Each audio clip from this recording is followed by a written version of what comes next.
Welcome to the podcast about venture capital, where investors and founders alike can learn how VCs make decisions and reach conviction. Your host is Nick Moran, and this is The Full Ratchet.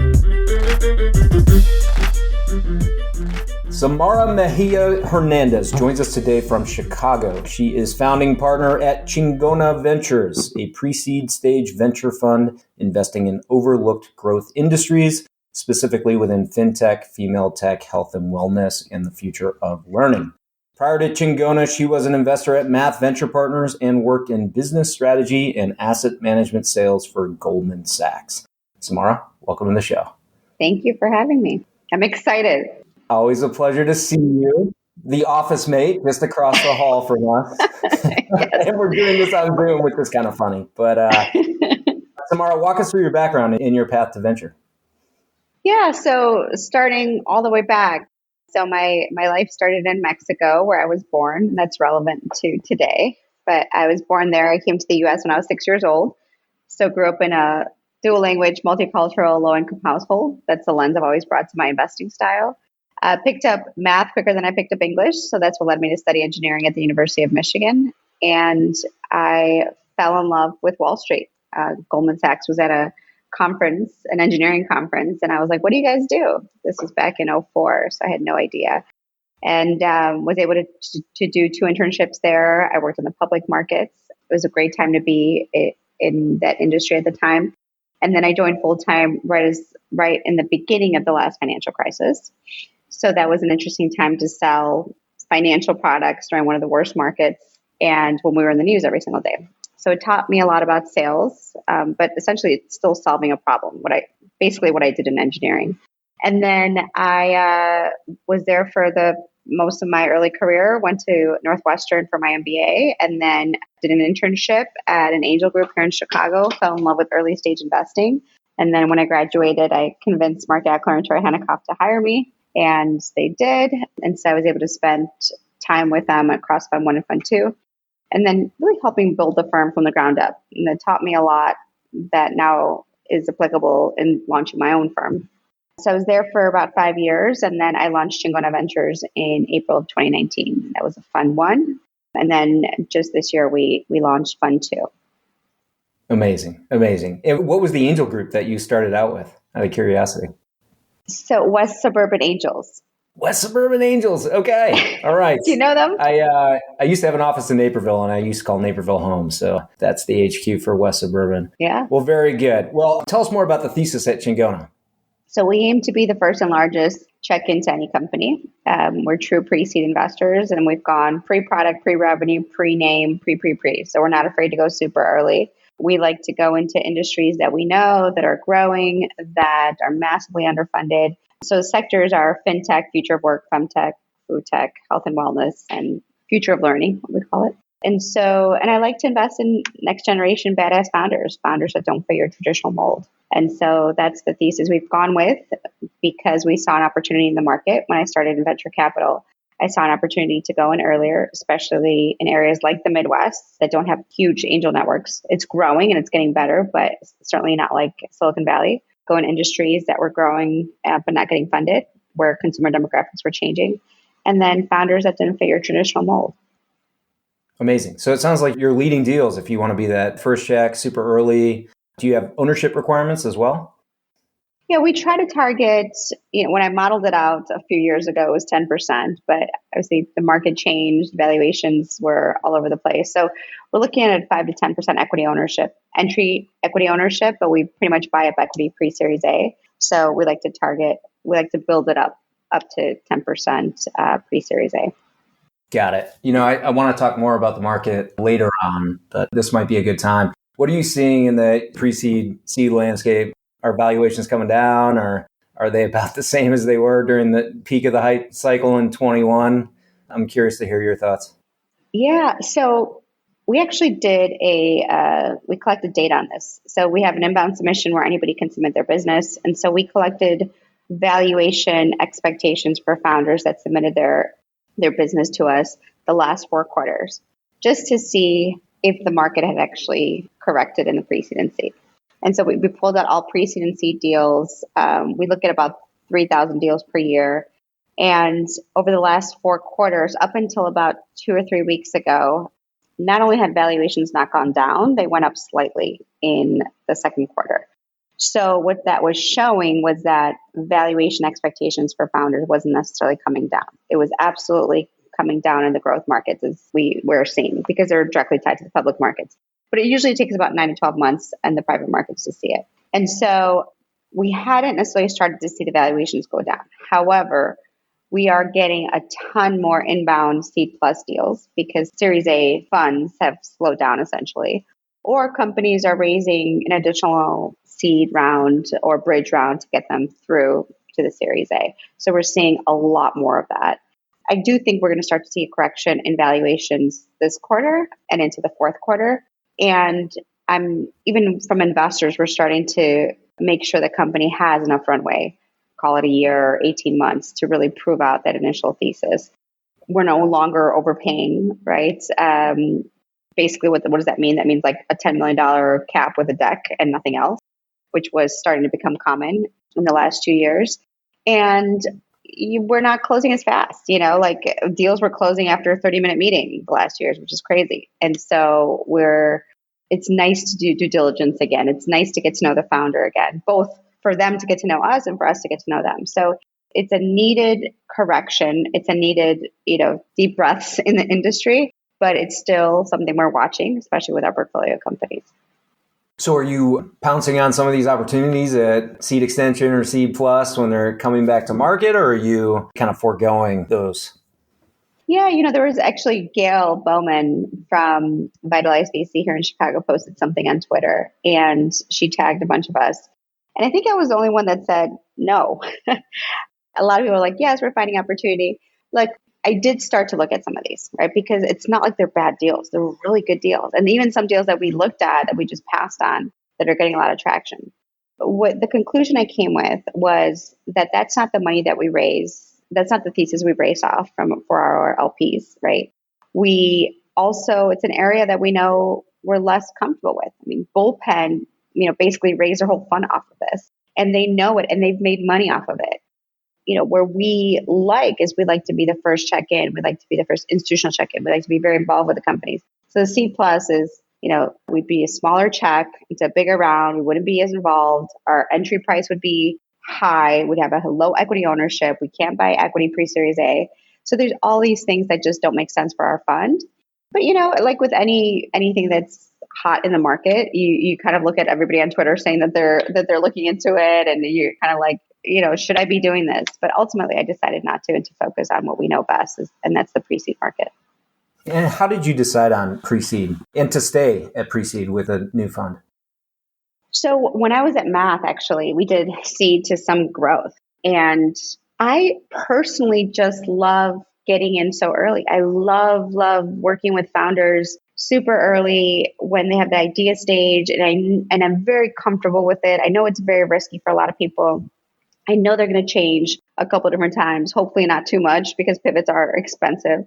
But I love that stage a lot because they're in the early stages of building. And that's where I saw the biggest need. There's very few founders that have friends and family capital that have access to angel networks. And so to be able to have a VC who can lead the deal, who can set the terms, who's done all the diligence, who's helped catalyze other VCs or other investors is something that I saw really help the company grow and get to the next stage. We help the companies also get institutionalized. So what does that mean? That means just creating a board, having, incorporation docs right, having your legal structure right.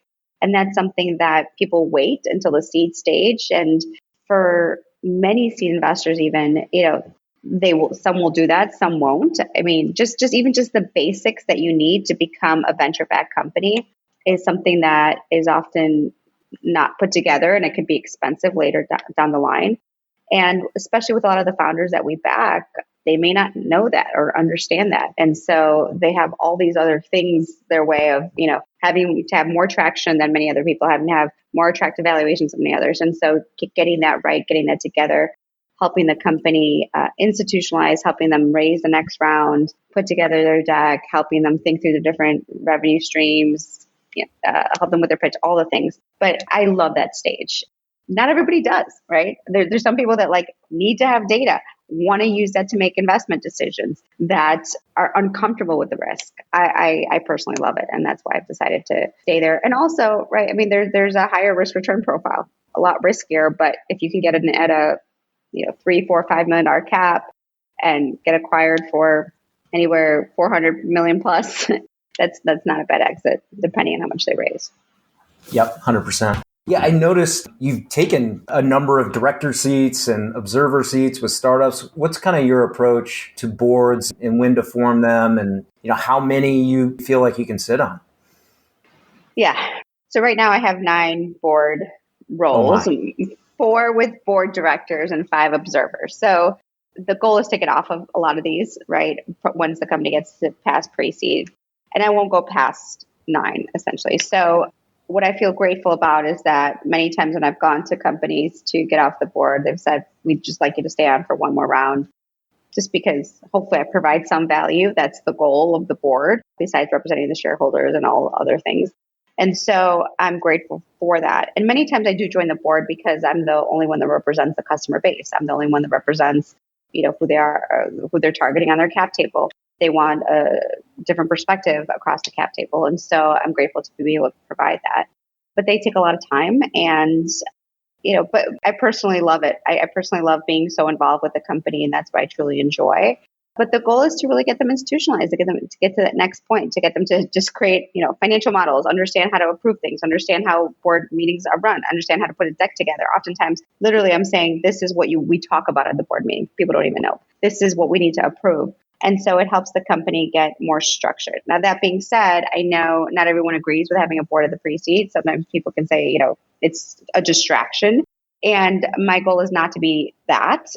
If they want to do monthly calls, 1-hour calls, great. If they want to do quarterly calls, that's a minimum that we do. It helps them set a structure and provide even just something basic as regular updates to their investors. We've talked about this on Twitter. We talked about it with investors, but just something as simple as sending regular updates to investors can preempt term sheets, can get them off your back and basically say okay, you're doing well. And more importantly, have you ask them what you need and have your network help you. And so that's something that is overlooked, I think, in a lot of these early stage startups. But we help them kind of, think through that. And then once they get to the next point, it's not this heavy lift of putting together a data room, putting together, financials, because they have that all there already. And look, we fundraise too, and I've done that for my fundraise as well. It's what can you do that you can control? Many times you can't control the market. You can't control if someone's going to like you. You can't control all the things, but you can control, are you prepared? Do you have a process? Do you have your story down? Do you have your data room with everything in there? The less you have in terms of traction in the business, the more you should have in terms of what you can control and look like you're a buttoned up company. Because you want to reduce the reasons why someone's going to say no to you. 100%. Yeah, there's a difference between starting a company and becoming, institutionally fundable. And there's a lot of structure involved. And for the first time founders out there, especially the ones that aren't on the coast and don't, go for brunch once a week with a bunch of other founders, some of these, base level habits are just, it's a new thing for them. Yes, exactly. Exactly. And so for us, is we wanted to reduce as much as possible the things that we can control and the things that we can structure around that. And then, they have enough things their way of trying to find their first customer, launch their product, hire, all that. And so that's the goal. And so far we've seen it work. Amazing. So Samara, earlier this year, you finished raising your second fund, which closed at an impressive $52 million. You did this as a solo GP, as a woman of color, in what is still a male-dominated space. What was the greatest challenge you faced in building this firm and raising this fund? Well, besides the fact you're sole GP, you're doing all the calls, you're doing all the requests for data room stuff or information. It was also during the pandemic, and it was also as a mom of a 3-year-old toddler whose school kept closing down, right? All the things. And one of the best stories I know is when I pitched an LP and my son for some reason just wouldn't nap that day. And I scheduled the call during nap time and was just screaming off the top of his lungs. And I ended up just like thinking, okay, do I just let him cry and finish my pitch, or do I just get up and excuse myself and get him? And I did. I ended up doing that. And look, as an LP or as anybody that's going to be involved with the firm, that's my life, especially during COVID. They intersect, right? And everybody saw that. And so the LP ended up investing, which I was very grateful for. But yeah, that's just an example of like, hey, this is just what we do. And I was very grateful for them to do that and just to be able to show my full self at work. And so having to manage all of that was rough. And also, there's a lot of reasons why people are going to say no to you. And every fund manager has a hard time raising unless you spin out from a big firm or you know people. So I had to learn what was authentic to me, what was real for me, and know my people, basically the people that just loved it. And then the people that it just wasn't going to be a fit, instead of going down this rabbit hole and spending time on both sides, just being able to qualify LPs early on. So, there's obviously a lot of bias. There's a lot of all the things that we talked about. But really, it's like getting to know who is excited about what you are uniquely doing, who is someone you want to work with, and who is someone that, can write a big enough check and really believe in what you're building. And, I know I talked to some of my GP friends, and they're like, well, you can choose your LPs, you can tell them no, and they're not going to come to the next fund. I'm just like, I'm not at that point yet. Certainly, have that swagger. What a luxury. But right, exactly. But, I fundamentally believe what I'm building. And look, and part of that is, we don't just invest in women and minorities. We have 80% of our Fund 1 CEOs are women or minorities. And we track all founders, but particularly CEOs. But in Fund 2, we had a lot of people that wanted to either donate or wanted us to be impact or wanted us to just be focused on that. And that's just not what we do. We don't consider ourselves an impact fund, although we do impactful things. We don't just invest in women and minorities, but it just so is what happens when you have, a network in this space. And so that was a big challenge early on. And when I just kind of was able to just say, no, this is what we're doing, and here's why. This is where we believe we're going to get the best returns. When I changed from that perspective, that was authentic to me, is when I think the fundraising changed. And so I'm very grateful to have a bunch of incredible LPs that came in and that support us for what we're building. Amazing. When you were pitching LPs, did you find certain things worked really well and other things didn't work? Were there some lessons there that you could share? Yeah, I mean, it's kind of like, I think maybe with anybody raising, including founders, but within the first few minutes if somebody's really excited about you, right? And so what worked well, I think, was I told my story. I didn't use a deck because at least in the first meeting, I just used the story. And look, people are investing in you, right? The team, because I have a track record of investing in 27 companies in Fund 1. I have a track record of investing through math, but it's in venture, as you know, it's still early. And so they were still investing in me as a person. And so when I told my story and then obviously dove into the portfolio and my thesis and how I was going to make the money and all the things, when I saw them engaged and excited, and I was able to preempt the questions that I knew I would always get. So why Solo GP, right? That was the number one question. Why Solo GP? My time. Why am I on so many boards? What do I do with my time? How do I assess companies? Because they're pre-seed and they have no traction. And so what do I do? And then, why not just women and minorities? Like those are like the top 4 questions. And so you kind of get in your groove and you just say, all right, you just address them up front.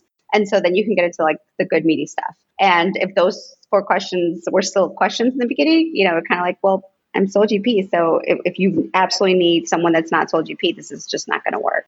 And again, it's not this swagger thing or whatever. And I potentially might bring on a partner at some point, but it's just getting through that and being just very clear as to why this works right now, why it works for my stage, why it works for me, why it works for my experience of being in larger teams. So I think that's what worked well. I think, one of the things that I wish I would have done is ask for more intros. So everyone comes in and asks me for intros, some people that I barely know. And I never did that, not even with my closest GP friends. Wow. Or even LPs. And it was just like, that was silly. Why didn't I do that? But I was grateful that a lot of LPs that knew me well just did it on my behalf. And those are the best introductions when other LPs introduce you to their LP network. So I was extremely grateful for those LPs that did that. And obviously that will change in Fund 3. But that was the big thing. I think one last thing on just what worked well, which I think is something that is overlooked and in the fundraising process is a process. So when you go out to raise, it's a sales process. I was in sales at Goldman Sachs for many years. And so I built out our entire process, in my territory and what I was going to target. And so and that takes time away from investing in new companies. That takes time away from hiring. And so I created my data room. I had my pitch buttoned up. I had, spent 3 months putting that together. I had my whole list, my Airtable, and the follow-up. And like on my calendar, I color-coded them red in my LP meetings. And if I didn't have enough red for the week, I'd cancel some others and try to build the top of the funnel. I'd book 30 minutes afterwards in case we went over, or if I to follow up immediately. People forget about the follow-up. So I treated it like a true sales process as well, even though it was still hard because I was still deploying out of Fund 1 and I was trying to hire and all the different things, but it takes time. So I say, those are things that worked well and didn't work well. And also, it takes a toll personally. I will say this, and I don't think enough people talk about it. So I want to make sure I mention it. It's a grind. It's rough, especially when you're going through the pandemic. And it's lonely. It's lonely in VC, but it's even lonelier as a sole GP. So I relied on my network of other GP friends to just be like, just talk through it. And I had one of my friends, we had like what do you call it? Like a B session, just a complaint session of, what's going on? Like how we're frustrated with this and that and this, and we would just complain. And they're like, all right, now we got it out. Okay, now let's talk about how we can do this. And so that helped a lot. And now I'm grateful to finally close and make sure I recalibrate and take a vacation with my family and actually not work or fundraise and spend time really thinking about what not the deals I want to do, the thesis we want to build, the hiring piece of it. So I don't think we talk enough about the mental toll it takes on fundraising and as a sole GP too, or just in general. But I think it's something it's important to address as well.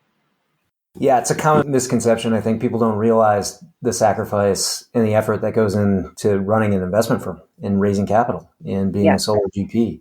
I was interviewing for a position recently, and this nice young gentleman, I asked, why do you want to be an investor and not a founder?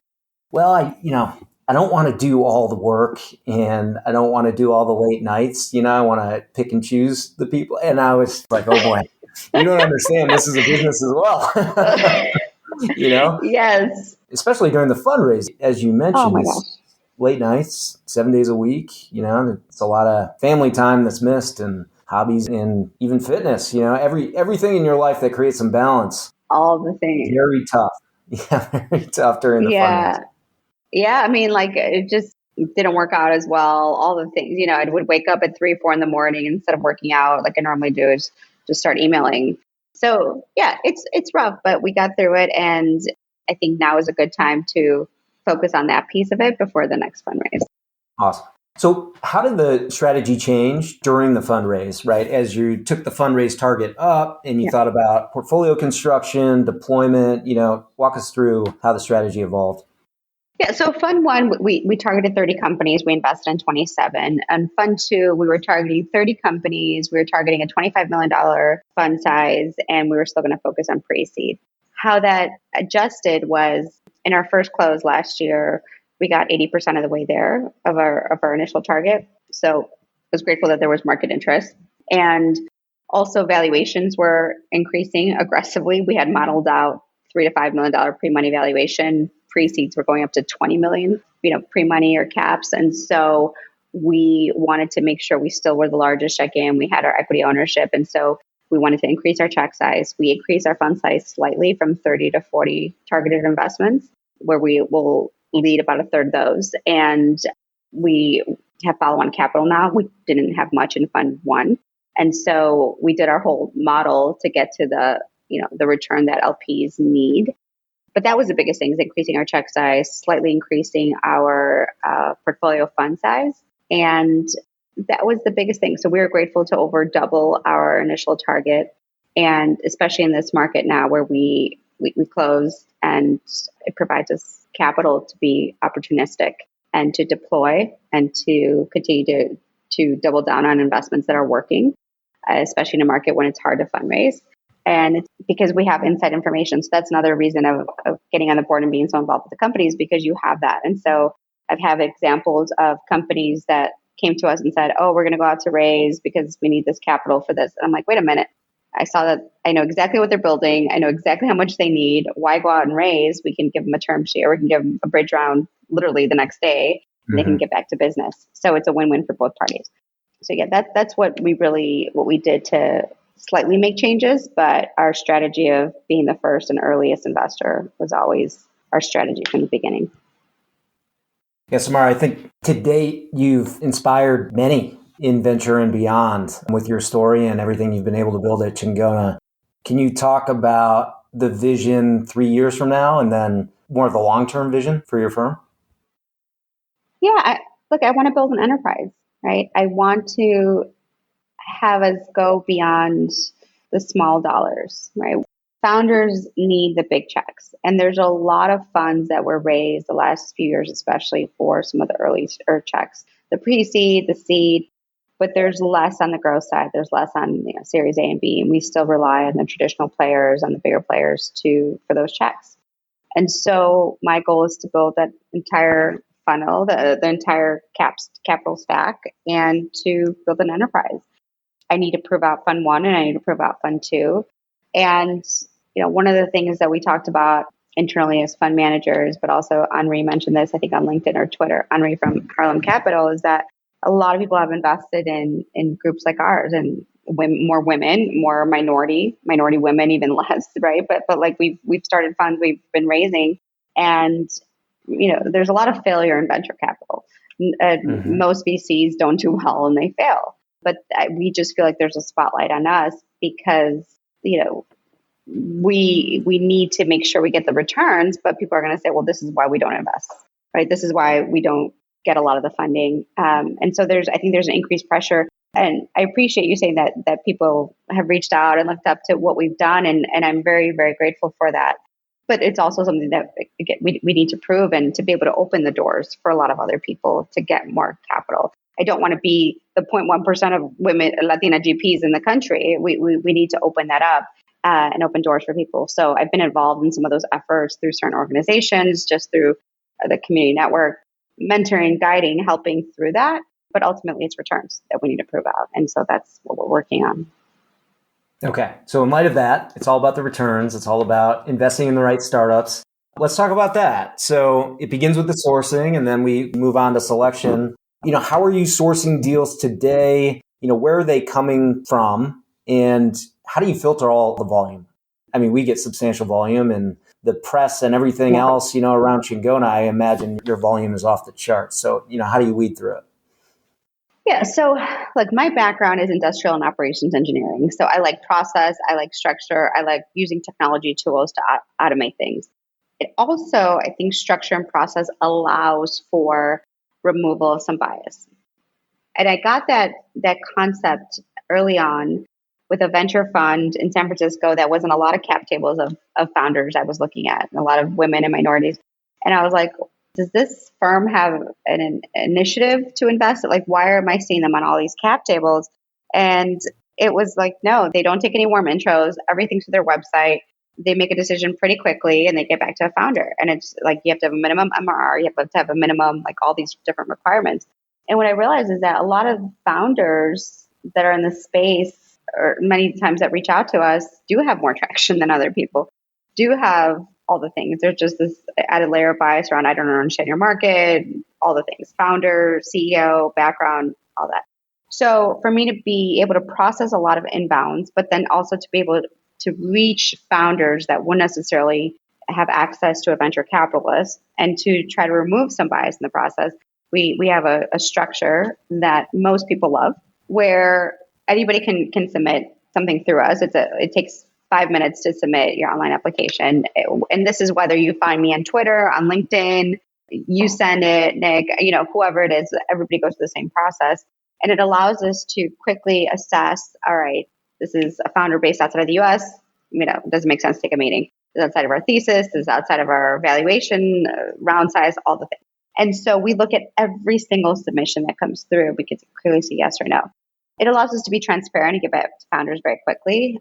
People are surprised that we're a team of 2 full-time people and the rest are kind of part-time. We're hiring, but we're able to process up to 100 inbound submissions per day, which we got in May, which is crazy. And also, it's founders' time as well. So I make sure to the founders outside of thesis, outside of valuation, all that. I have a whole process that people can see online in terms of what we love, what questions we're going to ask. And founders have said to me, wow, okay, we're outside of your thesis. And I just read all the things that you like or what you're going to ask. And thank you. Thank you so much for just being transparent and not wasting my time either. So in general, I would say people love that. There are a few that, think it might not be personal or don't like to submit an online form. But I think I would, more than not, I would say about 80 to 90% of founders can appreciate it, especially founders that have been going through the process for a long time, because they can appreciate the quick yeses, the quick nos, and moving on. Well, especially if you've been at this long enough, you realize time is the most valuable resource, even more so than capital. And for an investor to save you the time, the 30 minutes of, this isn't a fit, right? You're raising at too high a cap, or, you're off thesis. Some people just don't get that. They get a little offended that you don't want to take the meeting. And the clear answer is, look, there's no way that we could ever get there. There's just not a match on this one. Right. You had talked about what you love and what you look for, some of those key questions that you're going to ask. Can you give us some of the highlights on your diligence process? Some of these key factors that you select for and the must-haves to make an investment? Yeah. So we have a framework called the 5 Ps: people, product, profit, potential, and portfolio. People is the biggest one because that's pre-seed. That there's not much on a lot of the other stuff, but there's definitely a lot around people. So there's 3 types of founders we back. One is kind of an experienced founder that's, maybe started a venture company before, backed company, and it's not differentiating, but we've invested in those too. Everyone's going after them. There's a second type of founder that's experienced, but may not have started a venture-backed company, may not have ever raised money, may have worked at a large tech company or a large company that has run teams, but not have done a true startup. So we've invested in those because they have a great network, great founder market fit, understand a market and the infrastructure around that market that fundamentally broken. And so we like that, but they need help with being a venture-backed startup. Mm-hmm. And then the third is non-traditional. Think about somebody from Nebraska who not in an ecosystem that has a lot of startups, doesn't have much experience, maybe younger in their career, but has found a unique problem in the market and is getting some early validation. And these are founders that nobody, I don't think, is targeting. I mean, because when I talk to them, they don't, geography, founder type, problem, all the things. So that's an opportunity for us. That's what we really love. There's actually one right now I'm looking at in El Paso, Texas, with an LP of mine, that she's a founder that started at a university that basically had a problem that she wanted to solve herself. And she just hired an intern to build the tech. And so she's built this product that where universities want to pay a minimum of $30,000 per year to use. And she's getting early validation. And is someone in Silicon Valley targeting? No. Is someone in LA targeting her? No. So it's a great way for us to dive in deeper and get those unique deal flow sources. So that's where being in the Midwest really helps as well. And then the other P's, product for a real problem that people really want, not just nice to have, but I need to have. Profit, being in the Midwest, it's also nice. We've always liked good unit economics. We've always liked path to profitability and revenue. Yes. But it's just become like the hot thing now again, which is good. Potential, are there other funding sources in the space? Exit potential. And then portfolio, how it fits in with our portfolio. It might make sense and it's interesting and find a market fit. But if it's something in the pet care space, like we saw yesterday, it's not something we know or our focus area. So we'll pass on that. But those are the 5 Ps. And then we have our process of first meeting, second meeting, third meeting, legal diligence, and then get to close. We typically try to do around 2 weeks of really good full diligence and then a little bit longer if we lead. Wow, that's pretty quick. That's good. Before we close out here, I want to talk a bit more about the market. So we talked about our own efforts and being an investor and how that's changed sort of seed valuations. I want to get your take on Series A and beyond, and then LPs as well. Maybe we'll talk about the A investors first. So what are you seeing from the follow-on investors right now, and how does that inform the way that you work with the portfolio? Yeah, I mean, it's a lot slower for sure. That there's a lot of people pausing. Yeah. And so, like many investors, we're working with our portfolio companies to extend runway, cut burn, all that. But I think the one thing that we've talked a lot about is that there's no blanket feedback for all your portfolio. I can't just say, all right, everyone get to 2 years of runway. Everyone get to 3 years of runway. I was on a board call last week that the founders just focus on getting to default alive. And I'm like, maybe that's not necessarily what you need, default alive, right? Maybe just getting really attractive to the next set of investors because you do have profitability, you do have revenue, you do have crazy growth and good unit economics. So let's work towards that. And so I think there's a lot around just back to fundamentals of building a product that people want, getting to the point where you have enough information to say, yes, we continue this, or no, we don't. And that's another conversation. One of my GP friends said this. He's like, it's hard enough being a founder, but it's going to be a lot harder being a founder in this market. And so how do you want to continue this? What do you need to prove to get to that next point? And even if you have a year of runway, is it going to work? And if not, let's figure out that now, right? Versus waiting another year and trying to raise and all that. Instead, figuring out what we can do for the company instead of waiting a year. So there's a lot of conversations that are around, okay, not just cutting burn and extending runway, but getting to a good point for that next stage, deciding if there is a next stage. And then another piece of conversation we're having is around, the managing the growth and the burn. So it's not just about cutting costs because you still have to grow.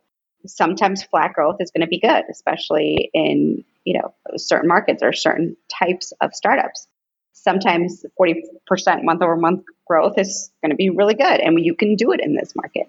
And so I haven't found a right formula, but it's really understanding the business and understanding that piece of it. Another thing from the growth side, one of our LPs is a growth investor. And we had a conversation with them recently to the topic about managing burn and revenue growth, is focusing instead on current customers, maybe not necessarily new customers, but upsells and contract expansion and what that looks like. And if you have a working product that people love, focusing in on that, stalling some product development features and building out the engineering team, but focusing on a product that people love, and then being able to potentially change the way you compensate your salespeople. So for instance, I worked in sales during the financial crisis and we got paid on AUM that we brought into certain products. But then during the financial crisis, there was no new money coming in. It was, how do you just maintain and retain the assets that you have in each product line? And so that might be what will fit in a startup's environment, right? It's not necessarily growing new customers, but keeping the current customers and just maintaining that with a little bit of upsells. So just giving a few examples of there's no right solution, right? But uniquely understanding a company's business model and what makes sense for them. And does it make sense to continue to operate the way they are operating? So that's the discussions we're having. Well, I hope everyone in the audience hears that loud and clear. It's not one size fits all, because if you turn to Twitter or LinkedIn, you might think it is. It certainly isn't. Many of the startups that we deal with that are off the radar, their growth fundamentally has had to be accretive. And, if you're making more money per customer and moving toward profitability, versus the investment or the customer acquisition cost, then that is something that scales well and you can continue to invest in, right? It's these hypey, wild experiments that turn into sort of a cash burning exercise that we probably don't need more of in this environment. But I hope that the audience takes that well. Samara, if we could feature anyone here on the show, who do you think we should interview and what topic would you like to hear them speak about? I feel like you've had so many amazing guests. I'm trying to think of who you haven't had on. Have you had Charles Hudson on? I have, but it's been a long time. It's probably been 6 years. So speaking of Soul GPs, speaking of loneliness, speaking of be able to cater your pitch to be authentic to you, I attribute that all to Charles Hudson. He's basically the first person I talked to in 2017 when I was about to launch my fund. He was the OG Solo GP. He opened the door for many of us.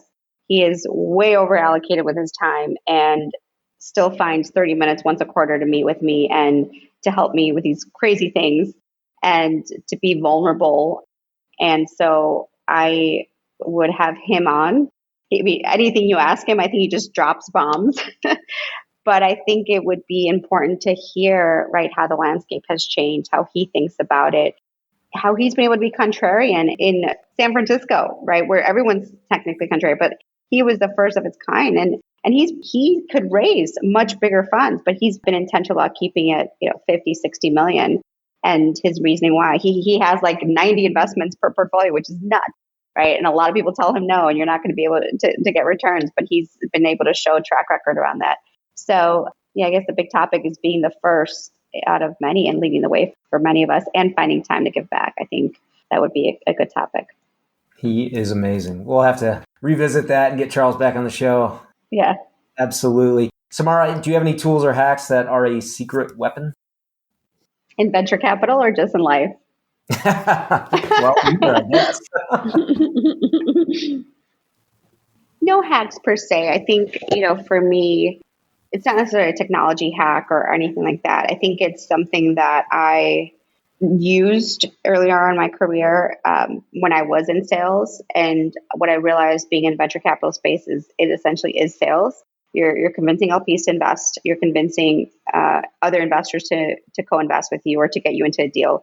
You're convincing founders to take your term sheet or your capital. You're convincing people to come work with you. So, and it's so easy, especially as a venture capitalist, to just fill up your calendar with all the things and not have time for yourself. And what I really found important, especially this last year in fundraising, one of the largest funds I think the largest for Solo GP Latina, which is insane, right? Like, especially in 2022, is to be able to focus and to be able to set your calendar, every technology tool you use to focus. And that includes getting off social media, if that's what it means. That includes, blocking your calendar. That includes saying no to literally everything, which for me sucked because I love helping other venture capitalists. I love when Latinos reach out to, or anybody reaches out to me. And I just did not have the time for that. But being able to have that one focus, and the best founders I found through this, the best, people building things, they focus because there's only so much time in the day.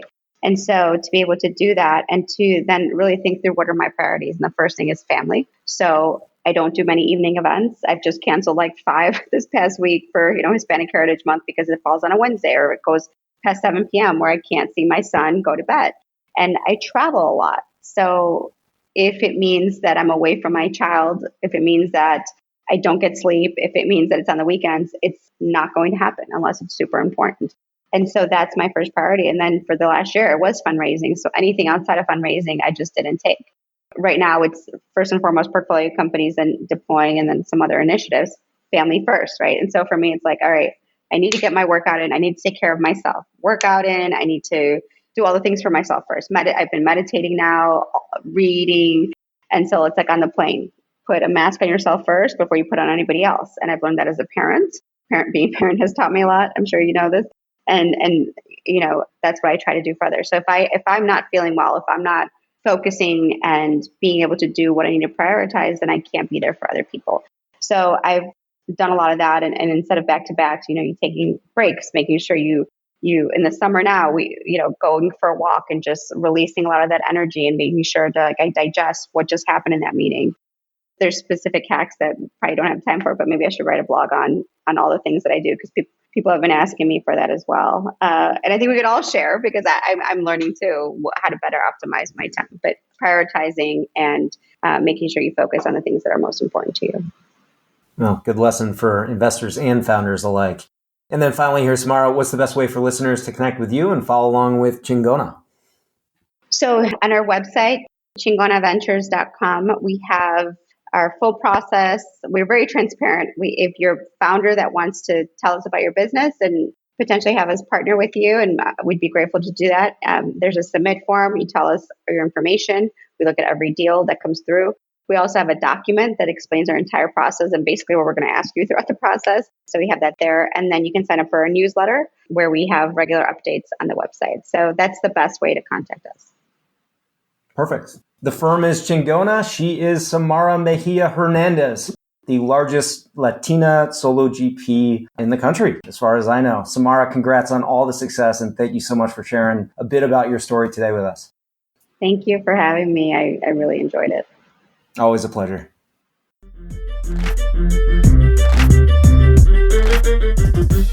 That will wrap up today's episode. Thanks for joining us here on the show, and if you'd like to get involved further, you can join our investment group for free on AngelList. Head over to angel.co and search for New Stack Ventures.